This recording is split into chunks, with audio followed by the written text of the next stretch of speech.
go to record stores, spend hours there, and just dig.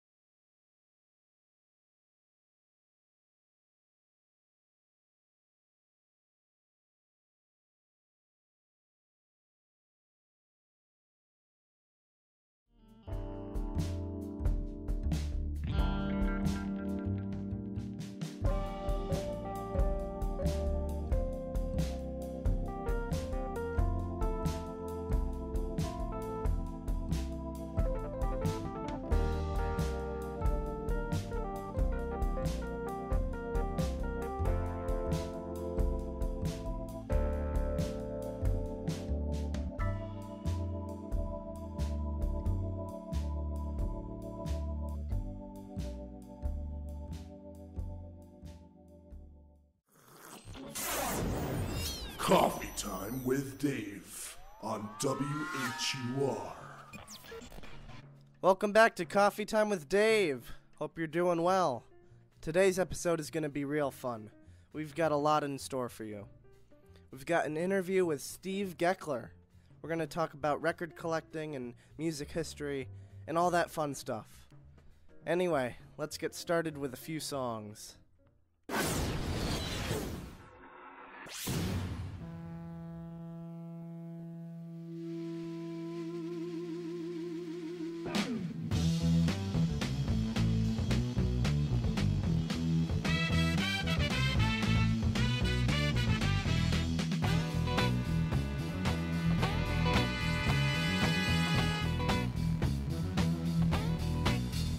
Well, my mind is going through them changes.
We've got a ton of birthdays since last episode, and I didn't know what to do for all of them. So I came up with an idea last week to make a compilation of their best moments. So, here we go.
A lot of nice friends out there, but just remember there's a lot of bad and beware. Oh, baby, baby, it's a wild world, and it's hard to get by just upon a smile. Let's wish them all a happy birthday! Happy birthday!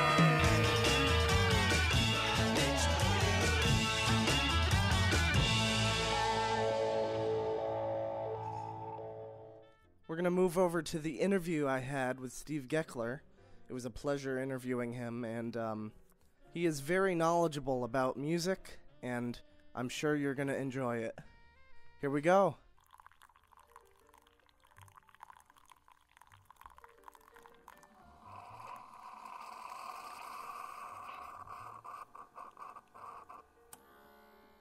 Welcome back to Coffee Time with Dave. I'm here with my neighbor, Steve Geckler, and he's a huge music freak like I am, and we both love collecting records and listening to music and anything to do with music.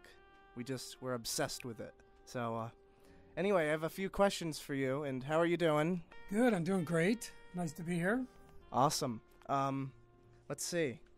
My first question is, the one that I ask everyone, is how do you like to have your coffee? Well, considering that it's summertime right now, I like to have iced coffee with some cream and sugar in it, but always very cold.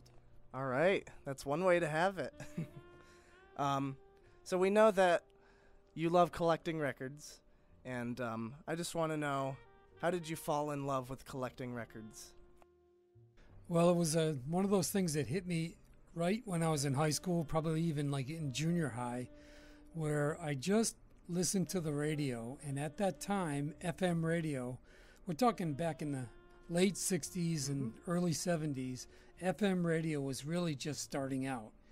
And there was no rules, there was no format, there was no commercialism to it. They just played who was ever popular or whoever they wanted to play at the time. Yeah. And so I started hearing bands, and then at that time it was like you didn't even know who the band was, and you had to wait for the guy to announce who it was. Yep. And sometimes you didn't catch it. You didn't have Shazam back then where you could just use your phone and get a song title. So I just listened to music and then just found out who the bands were. And at that time there were like tons of record stores. And we just go out and say, hey, I want to buy this record or that record, and then just took them home and played them to death. Pretty awesome. You've told me a story about how you would always just go around the record store and you would see a cover and you would say, oh, this is pretty cool. So, that's how you did it back then. That's how I do it sometimes, Another question is, which artist is one of your biggest influences? Probably one of the biggest influences in my musical tastes would be David Bowie. It just happened to be, I bought all the records back when they came out, and I was in high school and just getting out of high school when he was really coming to fame in America. And I have to admit, the music was pretty wild at the time and pretty crazy, and I didn't appreciate it as much as I did later years, going back and really listening to what he was doing at the time, and the Ziggy Stardust and all the changes that he did with all the costuming, and every album kind of had a different artist that he was portraying, and he took so many chances when he started, because it was tough back then to be really different, and he was really different when he first started. And I was lucky enough to go to New York and see the David Bowie Is exhibition. Nice. And it had all of the albums there, explained the albums and all the costuming that he did throughout most of his career, handwritten lyrics, lots of active video that you could watch, and kind of gave you a little bit of a little concert show. And it just was really great to see that stuff, and it gave me a much more of an appreciation of a lifetime of the music that he put out, and all the different albums and really different styles. And he was an actor. He wrote books and did all kinds of different things, so many different art things that he did in his life. He didn't just do one thing, and he excelled at all of them. So that would be number one for me. It's very true. And it's pretty awesome. You have so many different artists in your record collection, and so many different styles. I just would like to ask you, how many different styles do you like to collect? Well, that's a pretty tough question to answer, but I probably have, rough guess, more than 2,000 albums.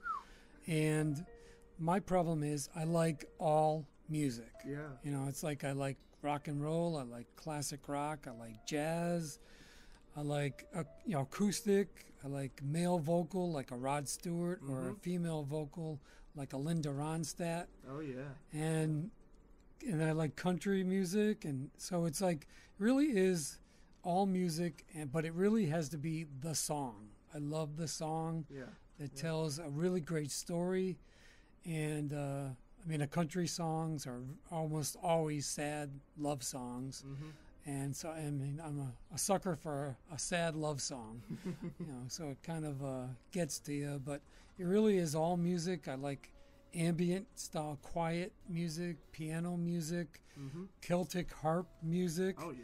And believe it or not, I even have some bagpipe albums. So, I mean, it truly is all music. So. That's pretty cool. So, since you have such a broad music vocabulary, we could call it, is there any song you would like us to play on the show right now? Well, there's a guy that I really enjoy listening to. His name is Ryan Adams. And don't be mistaken with the Bryan Adams. I know their names sound exactly the same. But he's just a guy that can probably write a song at the drop of a hat, and he probably writes 5-10 songs a day. And one year he put out 4 albums in 1 year, and they all were pretty good albums. And so he's pretty prolific. He does a lot of solo acoustic work, and he had a self-titled album called Ryan Adams, and it was up for Album of the Year. I forget which year. I should have checked that out. But I really thought that he had the best album of anybody that year. Awesome. He didn't win, but the album is pretty solid start to finish. He wrote all the songs, produced it, played all the instruments in his own studio, and it's a pretty great album. Cool. Yep. So would you like us to play the whole album or one of the songs? Well, I know we don't have time for the whole album, so we'll just go with one song. Yep. And the song is Give Me Something Good. It rocks out right from the beginning, and if you're listening to this and you can crank the volume, now's the time to crank the volume.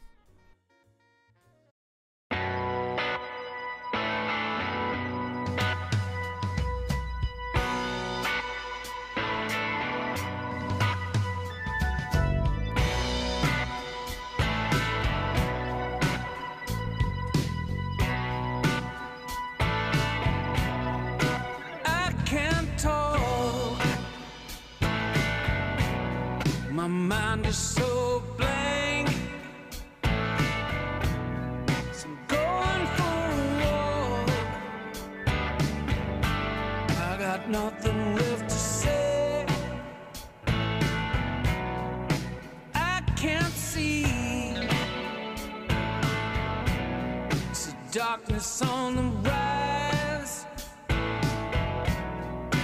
I'll be waiting here till the end of time.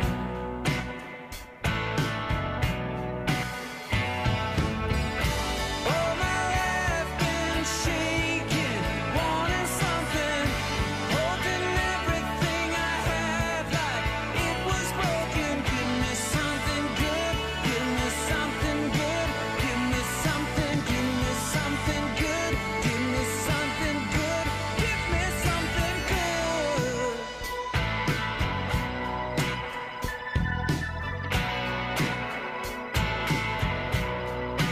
I was playing dead, I didn't make a sound, holding my breath, going underground. So I can't talk, I got nothing to say. It's like there's no tomorrow, barely yesterday.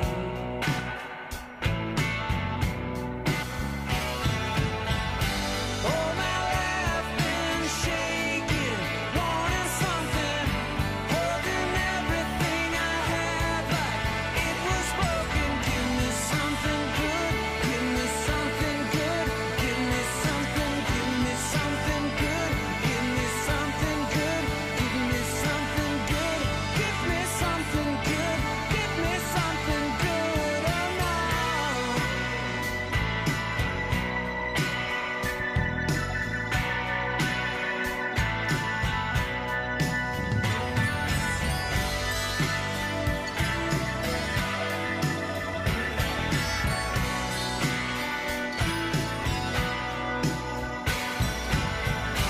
All my life been shaking, wanting something, holding everybody back to land and ransom. Give me something good, give me something good, give me something, give me something good, give me something good, give me something good, give me something good, give me something good, oh no.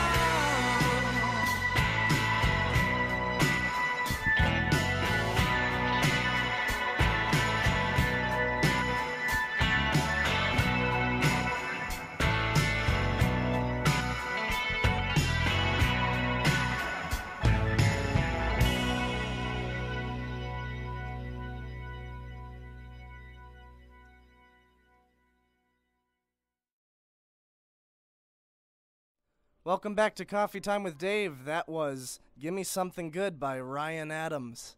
Such an awesome song. And I'm here with Steve Geckler again, and he has some recommendations for those of you who are starting to collect records and music. And, well, Steve, just tell us what you think. Well, it's such a broad subject, but I want to probably, if you're just buying records, you know that records are not cheap anymore. I mean, they never really were cheap, but most of my records I bought used. Buy used records. Don't be afraid to buy a used record. That's what I'm trying to say. And some of the records I would recommend, if you really want to rock out, you definitely can't go wrong with the Allman Brothers, Fillmore East, Deep Purple, Made in Japan, totally rocking all the way through. Double album. Both of those are double albums. ZZ Top, Trace Hombres. Yeah. Really old ZZ Top before they went commercial on MTV. And a band a lot of people might not know about is called Wishbone Ash. They're a British band, and they've been around forever, since the 70s, and they still play together, and you could probably catch them in a small club. That's kind of some good stuff for rock and roll. And then if you're into, like, if you want to do some mellow stuff, there's always Jackson Browne, Bonnie Raitt, Ricky Lee Jones, and that style stuff. And I highly recommend, anytime you can buy a Tom Waits album, just buy it. No matter what it costs, just buy it. So, within your budget. So, And then, If it's $50, he's gonna tell you to get it. well, if it's $50, I'm going to tell you you need to get a second job so Yeah. you can afford to pay for that record. Yeah, yeah. So, and then there's always there's so much music, so little time, as I heard someone say Yep. one time. But there's everything in the 80s. There's like The Cure, Depeche Mode, B-52s, ABC, Flock of Seagulls, The Jam. Oh my God, I could just go on The Clash. And, so, but I think what I'm really saying is don't pigeonhole yourself into one style of music, one particular band that you like. Broaden your horizons and listen to everything. And even if you don't like a couple songs on the album, there's going to be 3 or 4 songs by an artist that you like, and you're going to enjoy them. So I have a question. What's your most valuable record? A lot of them are valuable to me because of the music, and sometimes they're hard to find, or it takes you a while to search them out. I love to just go to record stores, spend hours there, and just dig through the crates and find that gem that you're looking for, even looking for years or whatever. But one of the records that I got quite a while ago, probably when I lived on the East Coast, probably in the 70s, I think, is when it came out. It's a Todd Rundgren album, and it's called Something Anything. And it really is, everybody might recognize that title because it's one of his really more commercial records and more popular records. But the thing that made this unique was it's a double album, and it was pressed on colored vinyl. One is red and one is blue. And it was records that they were only given to the radio station, so they're very unique and they're very limited to find that. And to be honest, I got it for nothing. The radio station was having a charity event. If you brought something to the radio station, whether it was clothing, food, or whatever, for charity, to donate to charity, and they gave you this record. But little did they know at the time they were giving out something that was very unique and ended up being pretty valuable. At one time, it was worth over $400. Wow. I don't think it's worth that much now, but it's still worth hundreds of dollars, maybe $200. Yeah. So it was very unique. So that's just an interesting little story about a record that came into my life, Yeah. and I didn't have to pay for it. Yeah. So Awesome. So I know you have a lot of colored vinyl, and why is it that people make colored vinyl, and why is it that you love it so much? well, part of the reason why I love it is because it just looks beautiful, and it's unique, and there's nothing like looking at a record when you put it onto your turntable, and it just is so different than black vinyl. Right. Black vinyl is nice, but everybody likes to get a little bit of color in their life. So I just started buying colored vinyl almost exclusively if I could.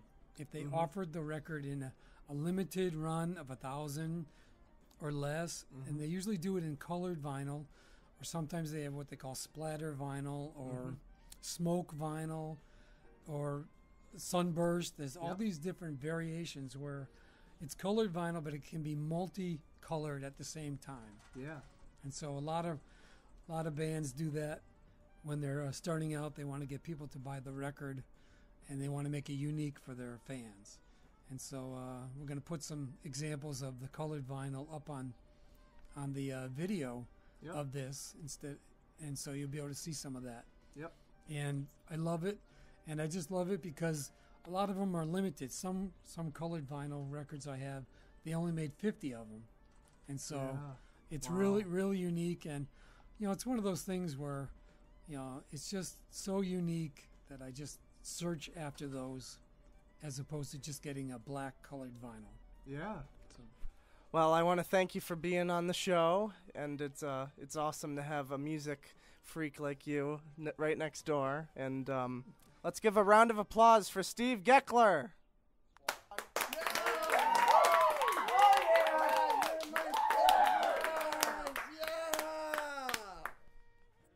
Thank you all for tuning in this morning, and thank you to Steve for being on the show.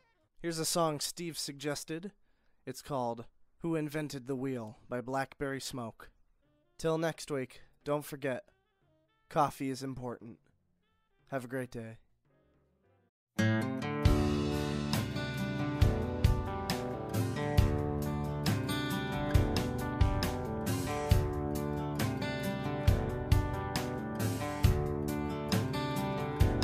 I want to know who invented the wheel. Tell me who discovered steel. It was the wheel and the steel that causes pain, that made the car, that took her away. I want to know who invented the wheel. I want to know who found the rock. Tell me who laid the blacktop. It was the rock and the blacktop that causes pain, that made the road for the car, that took her away. I want to know who invented the wheel.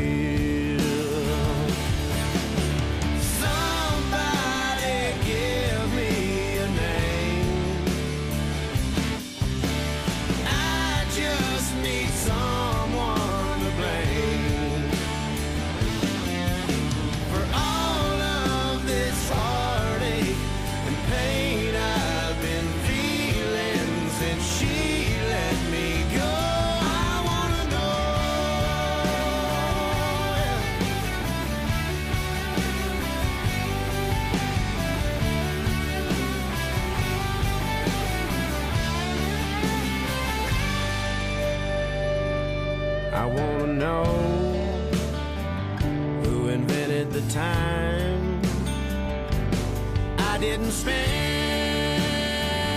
when she was mine. It was all that time I didn't take before the rock and the blacktop had made the highway for the wheel and the steel and the car that took her away.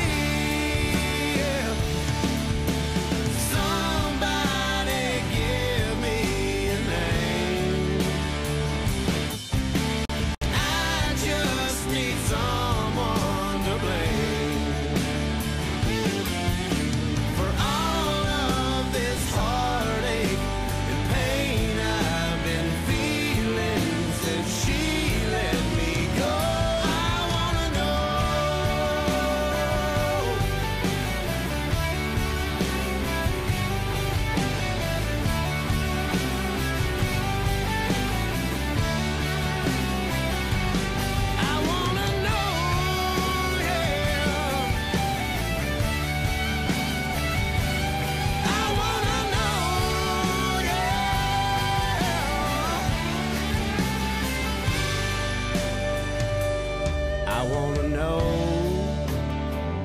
who invented the wheel.